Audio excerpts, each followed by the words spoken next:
Can I, Prabhu? Yes, Prabhuji, go ahead. Okay, Prabhu. Hey, Guru Pranama. Om Ajnanatimirandasya Jnananjanasalakhaya Chakshurunmilitam Yena Tasmai Shri Guruve Namaha. Shri Rupa Pranama.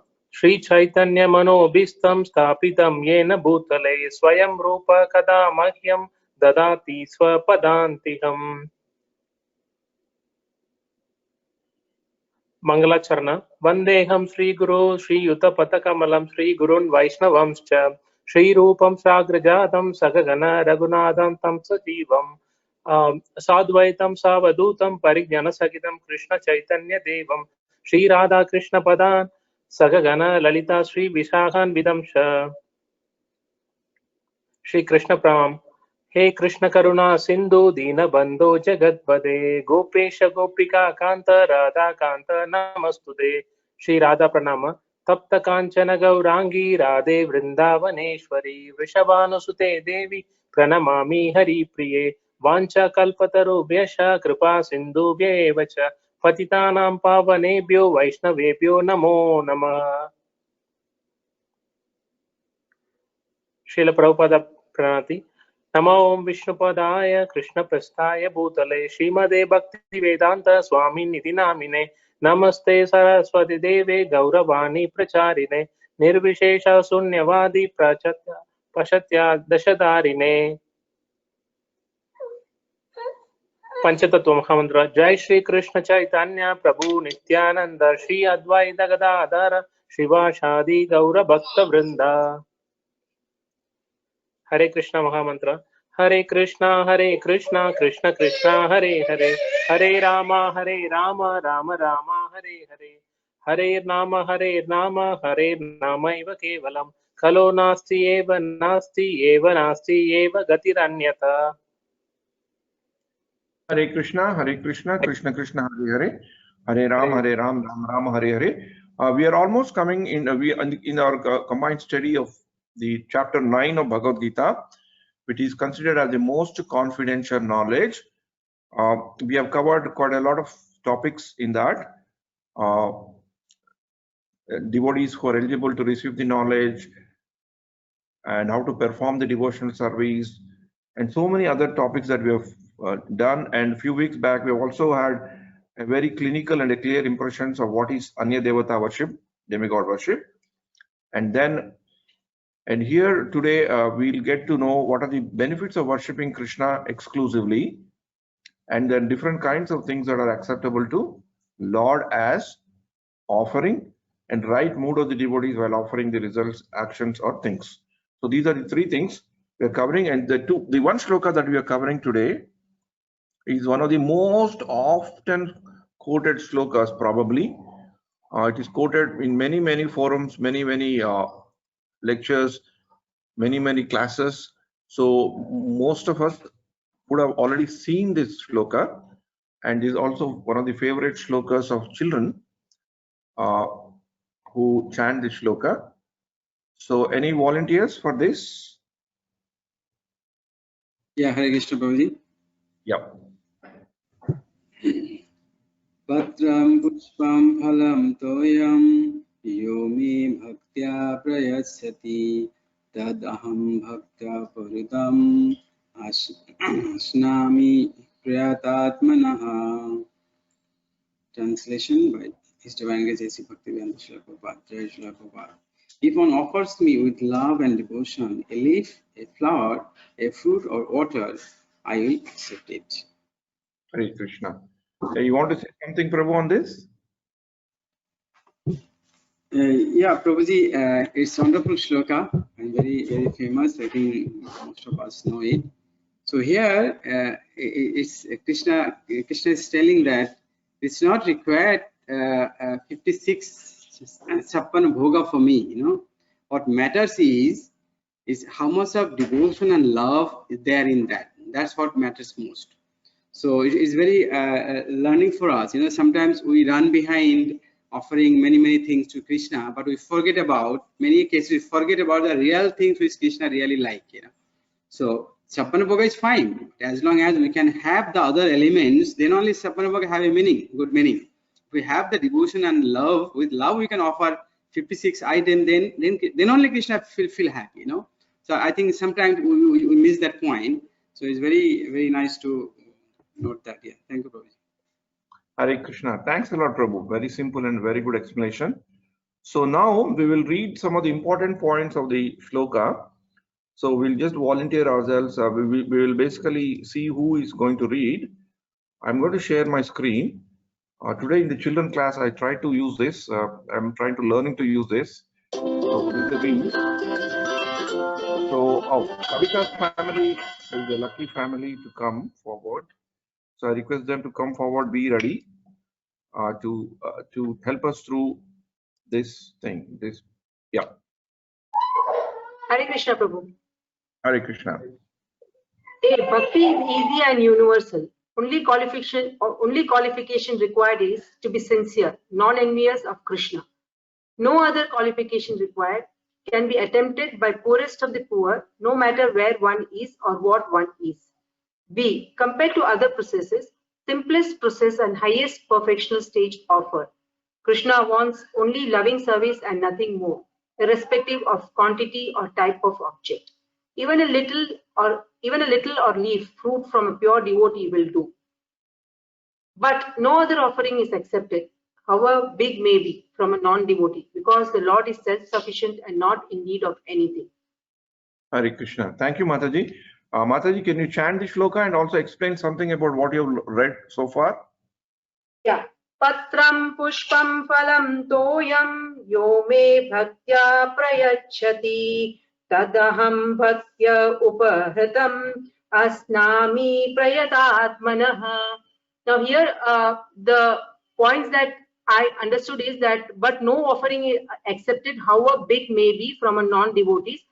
The thing is that in this shloka, Prabhupada has explained in the purport that what is acceptable by Krishna and what is not acceptable by Krishna. So the things which are acceptable by Krishna is that these four things, Patram, Pushpam, Phalam, Toyam, and there are things which are not to be given to Krishna. Those are the non-vegetarian and all those things, even though this should not be offered to Krishna. And from the non-devotees, no, because Krishna, he himself is self-sufficient. He doesn't need anything from us. But this we give to him as a form of bhava to him, and thinking that this is all given by Krishna, and we have to offer to him before we take it. Otherwise, we are considered to be as a thief. Hare Krishna. So if you have to summarize this in one line, what do you summarize, Mataji? From these two, A and B. Okay. Summarize is simplest process and highest perfectional stage offered. Okay. And what else Krishna is telling here? Krishna wants only loving service, nothing more. Fantastic. Thank you, Mataji. Thanks a lot. Hare Krishna. Thanks a lot. So we will go to the next speaker.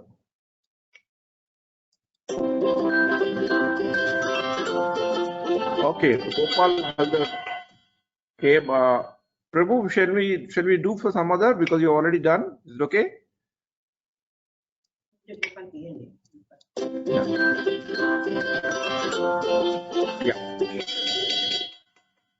Yatish Kadam. Yes, Hare Krishna, Prabhuji. Hare Krishna. Yes, Prabhu. Yeah, you start from here where Mataji has stopped. From here. Oh, sorry. From importance of word bhakti.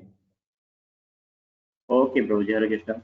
Importance of word bhakti. Bhakti is mentioned twice in this verse to declare emphatically that bhakti is the only means to approach Krishna. No other condition, being a Brahmana, rich man, scholarship, philosopher, none of these conditions can induce the Lord to accept any offering. Bhakti is never casual. It is an eternal process. It is a direct in service to the absolute whole. Hare Krishna. So you want to say something about this, Prabhuji? Yeah, Prabhuji, means we have to just offer. Krishna is seeking us only the bhakti from us. He doesn't want all the material things or other things. what is mentioned in Shastra and all these things. We have to just devotional service and bhakti. We have to offer it to Krishna. Hare Krishna. Very grand. What does it mean by bhakti? It is eternal process, Prabhuji. Can you explain us? Yeah, bhakti is never casual, means eternal process. It will whatever we will do it probably in this birth, or it will be carry forward in the next generation also, or next birth also. It will never finish it. Yeah. Till even when we go to Supreme Personality of the Godhead, even if you go back to the Lord's abode, bhakti is there also. So bhakti has no eternal, means there is no beginning and end. It's always there. And it's the only direct service to the absolute source. So this shloka is basically telling us bhakti is easy and universal, and it compared to other process, it's simpler, and it needs devotion. It needs sincerity. And Krishna in this word, in this shloka, uses word bhakti, and Srila Prabhupada translates that word of bhakti in general as devotional service. So there is a service element to that. Okay. So we will go to the next thing, and let's see who is the next speaker. Yes, Prabhu. Can I add one point here, Prabhuji? Patra Phalam. Here, the pleasing Krishna is accessible to even a poorest of the poorest person also. This is another significance of this shloka also. Krishna is not only for the rich people, people who are poorest of the poorest. He also have the opportunity to please Krishna with his devotional service. With the simplest thing. Thank you. Yes, that's fantastic. That's very good. So let's move to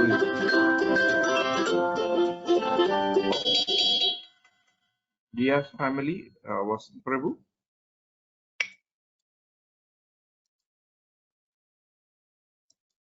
Hare Krishna, Prabhu. Yes, Prabhu. Yeah, Prabhu. Try to do. Yeah, correct. Yes, Prabhu. Yeah, linked to the previous verse, Krishna, after establishing himself as the only enjoyer, primeval Lord, and real object of all sacrificial offerings, now he tells what type of sacrifice he desires to be offered. Prohibited items: if you love Krishna, offer Krishna whatever he wants, and avoid offering that which is undesirable and unasked for. Find out the Lord's desire if you want to engage in devotional service and want to get purified and to reach life's goal. Practical application: no meat, fish or eggs, only patram, pushpam, phalam, toyam, leaf, flower, fruit or water. Why offer? To enjoy without suffering, offering is sinful. A reference like Bhagavad Gita 3.13.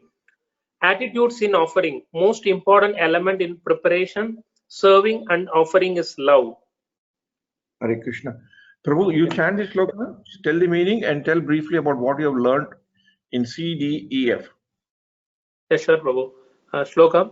Patram pushpam phalam toyam yo me bhaktya prayachate tadaham bhakti ubahradam asnami prayatatmanaha. So if one offers me with love and devotion a leaf, flower, fruit or water, I accept like a completely. So that is a translation, Prabhu. So in the prohibited items, like definitely we should not offer meat, fish or egg, all the other things like which is inducing the mode of ignorance and mode of passion. So Krishna looking for our love like rather than the food what we are offering, as Bindu Madhavi Mataji rightly said, like he's he don't need like any of our offerings, because at the end of the day, like it is his own property which we are coming as a caretaker. So we are not going to offer anything like so he's looking only for the love, because at the end of the day, like it is all Krishna's property. Why offer? Like with Krishna is removing the sin after our offering, like with love. He is removing the sin and giving it as a prasadam to us. By consuming that prasadam, like all our sinful activities been like gone in this life. So that is the importance of like offering. So attitude, rightly mentioned, it is a love what Krishna is expecting, rather than like a what that 56 bhoga of like a what we are offering, as rightly mentioned by Sumangal Prabhu. Yes, Prabhu. Prabhu, you're on mute, Prabhu. So why to enjoy without offering is sinful? Can you explain to us? Because that it brings like a lot of sense gratification, Prabhu. Like, okay, but while offering to Krishna, we are cooking for Krishna. Like we are trying to be in the mode of goodness to offer to Krishna, and it would be like, okay, it is a kind of sacrifice also. What we are offering, by doing the offering, like a it is a sacrifice, and by doing that sacrifice, like a Krishna is removing the sin from the food and giving it as a prasadam. No, my question is different, Prabhu. You are telling why we should offer. I'm saying why without, if I do not offer, why is it considered sinful? Who is putting sin there?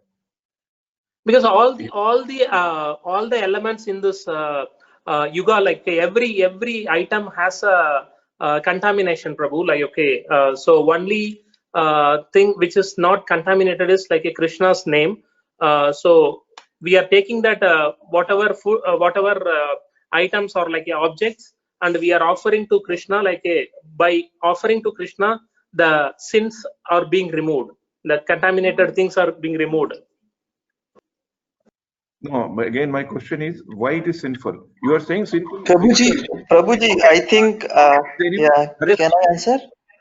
Yeah. Can someone else take on? Prabhuji, I think everything has a life. So I think plant or something, we water or being patram, phulam. So we are taking the life. So they also have a life. So now, so I think it's related to the life. If we are taking the life, so and if we are offering to God, so that might if we are if we are taking it only for our desire, only for our means, it is sinful. But when we are offering it to God, so our sin, so our sin will be taken off. Yeah. Yes. Very good. Thanks, Ishukani Prabhu. Thanks, Vasan Prabhu. Yeah. Sorry, I was trying to tell a very important point here.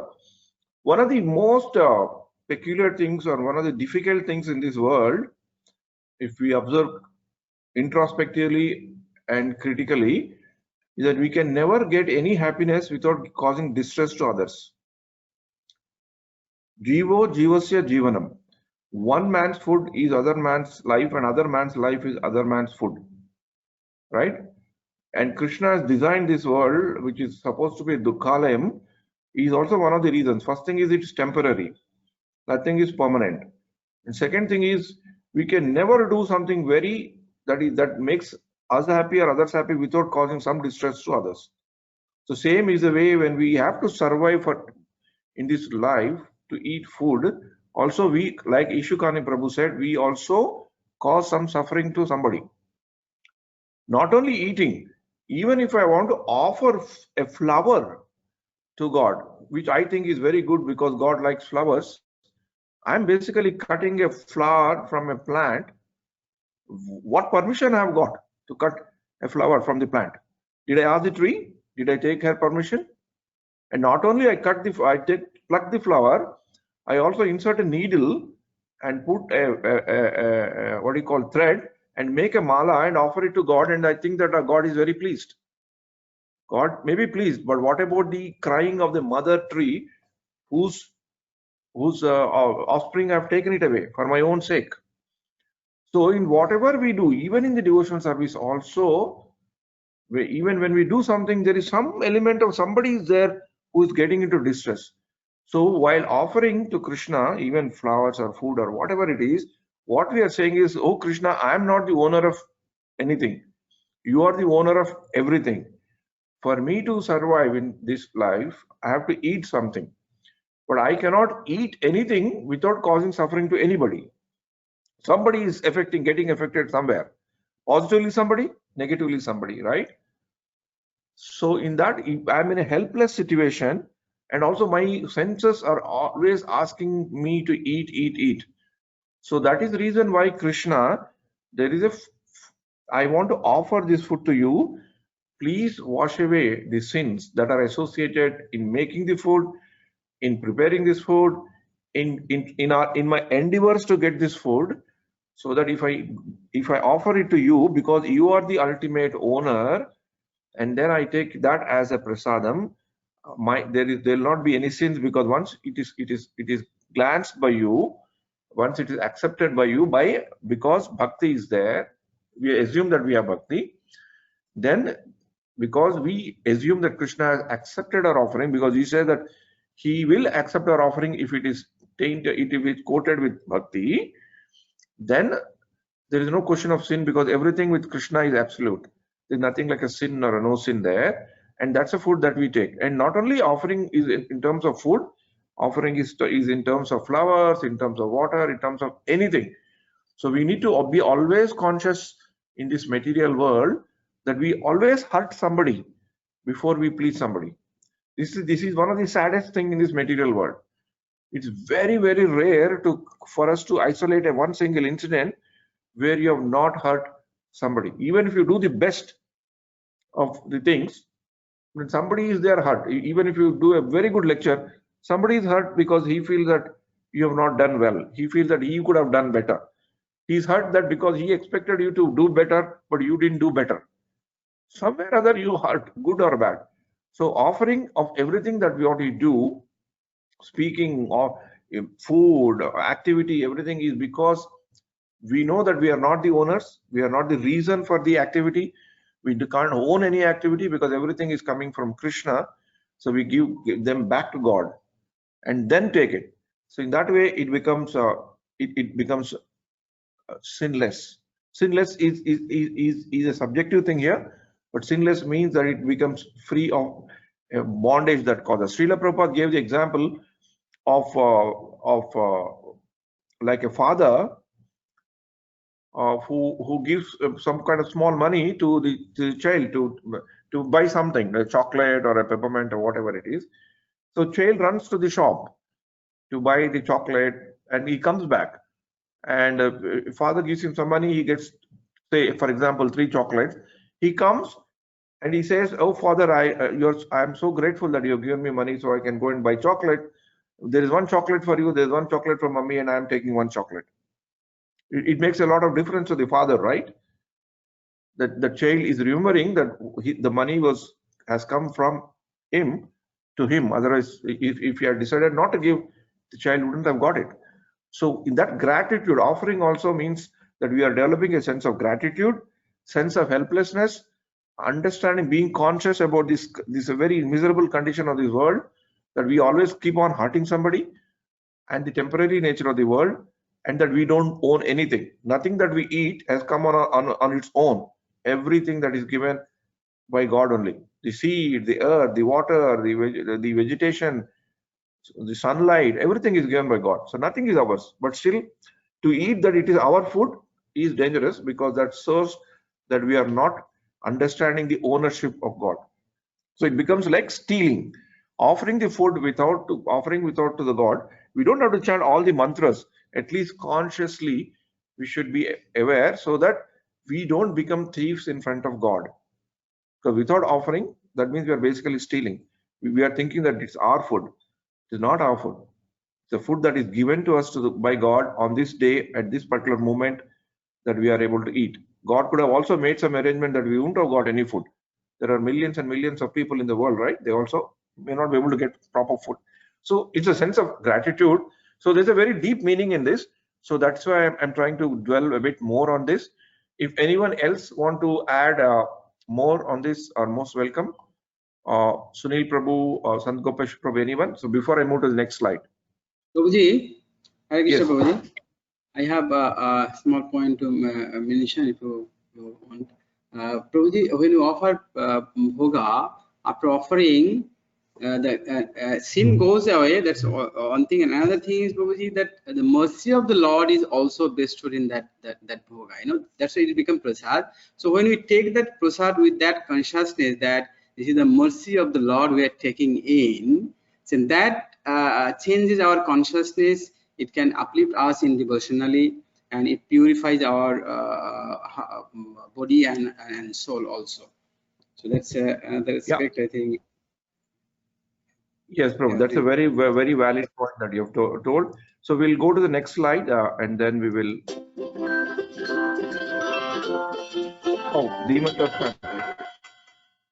So since they're okay, we'll take that 1 second. Can I, if you don't mind, can I remove that, because Mataji has told we'll give chance to some others. Sandeep and Shweta. So it's all within the family. Yeah. So yes, Sandeep and Shweta. Hare Krishna. Hare Krishna. You can read this. Refutes impersonality philosophers who cannot comprehend this verse because they maintain that the absolute truth is without senses. Our understanding, Krishna has senses and his senses are interchangeable. 3 examples of omnipotence. His senses are interchangeable and can perform the function of each other. Lord impregnates by his glance. Krishna eats by hearing the devotees' words of love. Also speaks by breathing and gives Vedas. Reference 3.15. Who can understand? Only the devotee who accepts Krishna as described in the Bhagavad Gita without interpretation can understand that the supreme absolute truth can eat food and enjoy it. Hare Krishna. Thanks a lot. Thanks a lot, Shweta. Very good. So there is one very good explanation here that we all know. Here, basically, some people who don't believe that God has got a form say that this shloka is not valid. That is not correct, because God definitely has a form, and his senses are completely developed. All senses can do all things. So one of the names of the God is also called Hrishikesha. That means the master of the senses. So if he is the master of the senses, then he should be able to enjoy everything. We have a very famous shloka that we all read in Bhagavad Gita, in Brahma Samhita. Okay, I will put it here.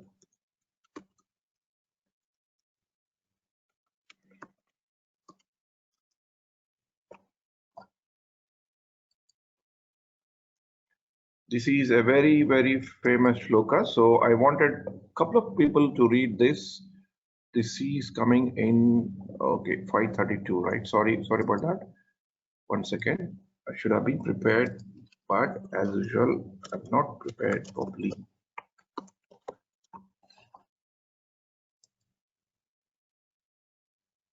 Okay, Hare Krishna, Krishna Krishna, Hare Hare. Who volunteers to chant the shloka? Brahma Samhita shloka. Santa Gopeshwar Prabhu family or Sunil Prabhu? One Santa Gopeshwar Prabhu family and one Sunil Prabhu's family. Please read this. You're able to read this, right? Yes, Prabhu. Okay, Prabhu. I will read this. Angani yasya sakalendriya vritti manti pashyanti panti kalayanti chiram jaganti ananda chinmaya sad ujjvala vigrahasya govindamadi purusham tamaham bhajami. Can you read the meaning, Prabhuji? Yes, Prabhu. I worship Govinda, the primeval Lord, whose transcendental form is full of bliss, truth, substantially, and is thus full of the most dazzling splendor.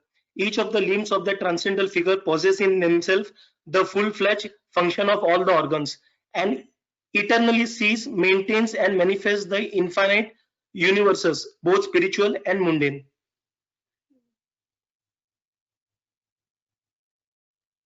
Okay. Can you say something about this, Prabhu? So, Prabhu, here Angani Yasya Sakalendriya Vritti Manti. So that talks about the omnipotence that we spoke about. So each and every organ is capable of doing the activity of any other organ, and as you have quoted some examples in your slide, so that tells that Lord has a form, and he does not have a material form. His form is spiritual, and this is one quality of being a spiritual form. So each sense is capable of doing anything, and it is full of Satchid Ananda. That is the definition of a spiritual form. Satchid Ananda Vigraha. Vigraha means a form which is full of Sat, Chid, and Ananda. Eternity, full of knowledge, and full of bliss. And then to such a lot, I bow down. Yes, Prabhu. Hare Krishna, Dandavat Pranam. Sunil Prabhu Thank you, from Prabhu. Bangalore, would you like to start the shloka? Hare Krishna Prabhuji. Okay, Prabhuji, I'll try Prabhu. Angani yasya sakalendriya vritti manti pasyanti panti kalayanti chiram jaganti ananda chinmaya sad ujjvala viragrahasya govindamadi purusham tamaham bhajami. It's a very important shloka. Can you just briefly tell us what do you mean by this? Prabhuji, as Sant Gopeshwar Prabhuji mentioned, each of the organs of the Lord can be used for any part. It gives us a clue in many ways that that when we offer the food to the Lord, we should not expect that the Lord is sitting at one place and how he will eat. Right? So Lord can use his eyes to eat the food just by looking at it. And most importantly, Prabhuji, it reminds me of a very very famous shloka which Raghuveer Krishna Prabhuji often recites.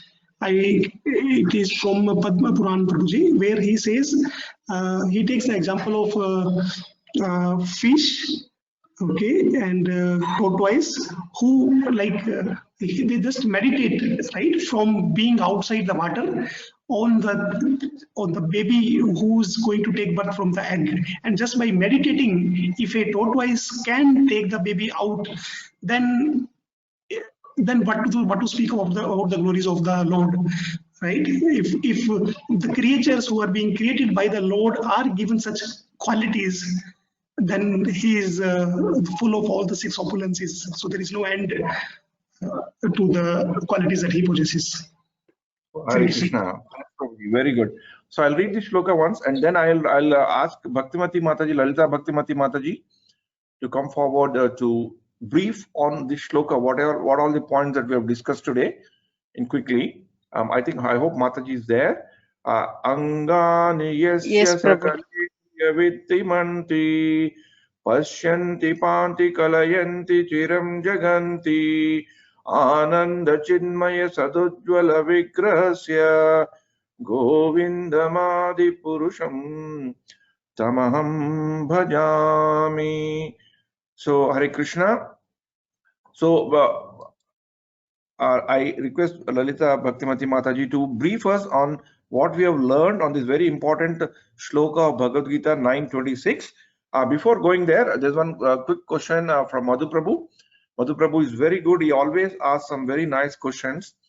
So he's a very attentive listener. So he's basically asking, if a non-devotee offers to Krishna, will he not become a devotee from that point of time? Answer is yes. If a non-devotee also offers Krishna with bhakti, non-believer, I think we should say non-believer also, if somehow or other, if he has just got even a small belief that I am not this owner, somebody is giving me this for whatever I have done, so I have to offer it to that person. So only once I offer it, then I can take it. So that moment itself is the beginning of the devotion service, because the moment we get a sense of gratitude about what we have is because of mercy of somebody, that means our devotional life has started. It need not be in terms of shlokas. It is just an attitude. It's just a consciousness that we have to be grateful of having something only because of a mercy of somebody. Either it could be a friend, it could be a boss, it could be employer, it could be business partner, or anything. That sense of gratitude is very important for us to carry throughout the life. That will basically help us to stay focused and become a good person. And as we become a good person, naturally we can become a good devotee also. So thanks a lot, Madhu Prabhuji. You asked a wonderful question. And regarding Pratap Prabhuji's question, we will post a document so that all of you can read the document and And that's it, we can proceed. So over to Bhaktilata, Lalita Bhaktimati Mataji, Prabhupada Knowledge Village Mataji. Hare Krishna. Knowledge Valley Mataji. Hare Krishna. Hare Krishna, Prabhu. Hare Krishna, Prabhu. You have chosen the. Okay, I'll try to. So, Prabhu, actually here. Start your video also. People can see if you can. It's optional. Yes, Prabhu, because I'm using a mobile, so I thought. No problem. No problem. Go ahead, Mataji. Go ahead. Yeah. Yes, Prabhu.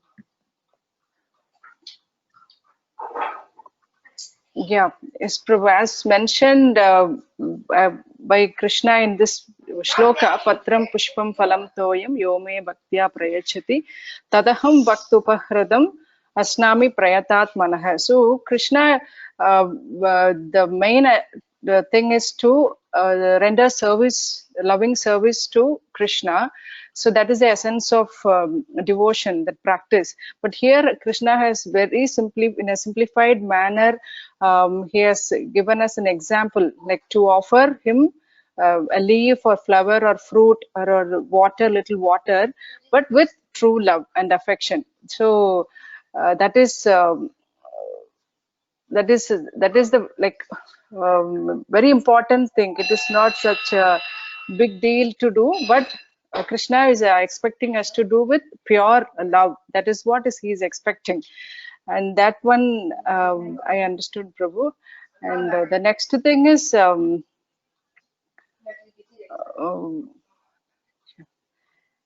Prabhu. So that's what I got from. Okay. We also have a very famous story in Mahabharata, right? When Krishna goes to Hastinapura, Duryodhana invites him with a lovely, fantastic dinner and fantastic arrangements. But Krishna chooses to go to Vidyan's house, which is a very modest house, and takes the banana, whatever, what do you call? Banana peel. He doesn't mind taking banana peel even, but because Vidura is offered with love and affection. So this shloka is very important because it tells, even though it gives the example of 4, Patram Pushpam Phalam Toyam, the most important thing is that we should be grateful. We should have that attitude of devotion in us when we offer it to Krishna, because we are owner of nothing is owned by us in this world. So that helps us to understand God and also develop that relationship between God and us. So in that way, this shloka, even though it may look simple, but it's got a very deep meaning. Deep meaning, yes. So there is one other shloka also we once narrated and learned in terms of Angani Yasya. Angani Yasya, and other shloka that we have learned that among the flowers that God likes, right? I give an example of a physical flower. There's one more nice shloka is there. Ahimsa pradhamam pushpam indriya nigraham sarva bhuta daya pushpam kshama pushpam visheshatah tapa pushpam dhyana pushpam satyam astama vidha pushpam vishnu pritikare bhavet. Satyam. So these are the flowers actually God likes. These are the offerings that God likes. So this is a shloka that we have learned before. So on this today, I just remembered the shloka. And again, once again, very, very big thanks to all the we have. Prabhu, I would like to, in this regard, I would like to share one thing, Prabhu.